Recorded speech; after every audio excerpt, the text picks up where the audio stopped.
This week, Congress finally caught up to one of those cans they kicked down the road last year. The Farm Bill, the piece of legislation that sets our national agricultural policy, must be renewed every 5 years. And the Senate passed a version of the bill in June, but the September 30th, 2012 deadline came and went with no Farm Bill after GOP leadership refused to bring it to a vote in the House. The sticking point? Disagreement over cuts to the program that accounts for nearly 80% of the Farm Bill's cost, the Supplemental Nutritional Assistance Program, or SNAP, formerly known as food stamps. Well, here we are again.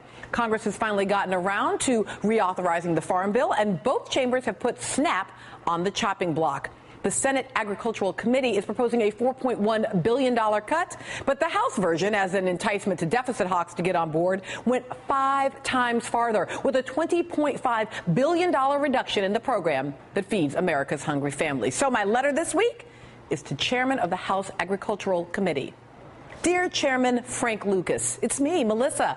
I understand your job as committee chair is a lot like herding cats. So, job well done on bringing your Republican colleagues to heel by offering them that huge slice of SNAP reduction catnip.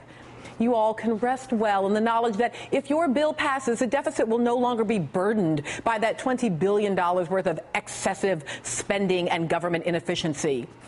Except that SNAP actually has a 96% efficiency rate. By and large, it does exactly what it was intended to do: put food on the table for those who need it most. And I know you're used to thinking about these things in terms of line items on a budget, but let's be very clear about the people sitting around that table. More than 23 million households, more than 47 million individuals.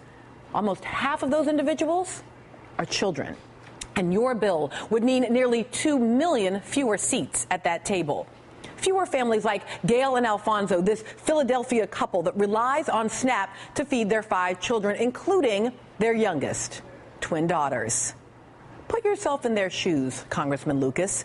Imagine if you had to explain to your 3 children and grandchild that they had to go to bed hungry because the deficit in the national budget is more important than the deficit of food on the table. And it's not like SNAP is even a worthy sacrifice on the altar of deficit reduction. Your cuts to SNAP will do very little to solve the nation's long-term fiscal challenges, since spending on the program is expected to decrease, according to the Congressional Budget Office's projections. The dramatic increase in SNAP between 2007 and 2011 is an indication that the program's responding to Americans who were struggling to feed their families during the recession and slow recovery. Put simply, more people are using SNAP because there are more people facing poverty and hunger.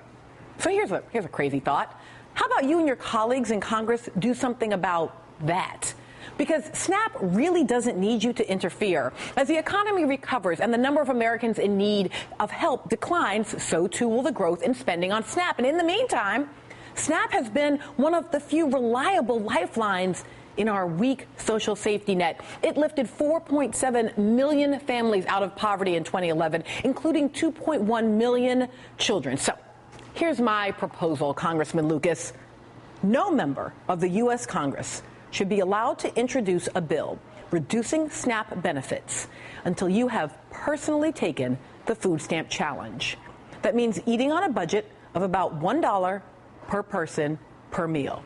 If you and all your colleagues can do that for a full month and you still think we should cut SNAP, then feel free to introduce a reduction. Until then, have a seat. Sincerely, Melissa.